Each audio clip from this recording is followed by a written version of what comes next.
আজকে আপনাদের সাথে আরেকটা জিনিস শেয়ার করব।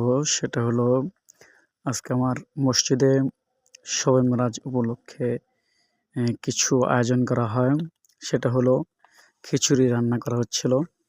তো খিচুড়ি রাঁধতে যেয়ে কী দেওয়া হচ্ছে এগুলা দেখতে পাচ্ছেন। এই বাবুর্চি আমাদের রাকিব, মোহাম্মদ রাকিব হোসেন সুন্দর রান্না করে। ওর রান্না অনেক সুস্বাদু হয় এবং এমন সুস্বাদু হয় যে শেষ পর্যন্ত আঙ্গুল চেটেপুটে খেয়ে ফেলতে মন চায়, এরকম মনে হয়।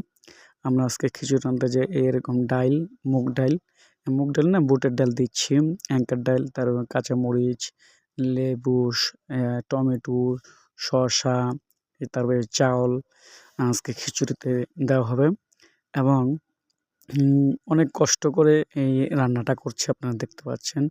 বারবার রান্না করতে গেলে বারবার নাড়া দেওয়া লাগে। নাড়া যদি না দেয় তাহলে অনেক লেগে যায়।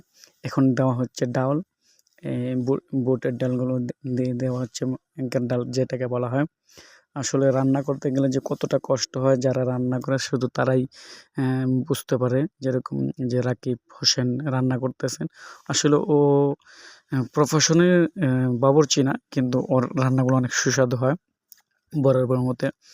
তো অনেক কষ্ট করে এখন দিয়ে দিচ্ছি কাঁচামরিচ, তারপরে লবণ, তারপরে আরও যা লাগে সবই দেওয়া হচ্ছে এই খিচুড়িটাকে সুস্বাদু করার জন্য। এবং মানুষরা যখন এই খিচুড়ি খাইছে, খিচুড়ি খাওয়ার পর অনেক সুস্বাদু লাগছে। এখন আপনাদেরও কেমন লাগে একটু আমাকে জানাবেন অবশ্যই কমেন্ট করে।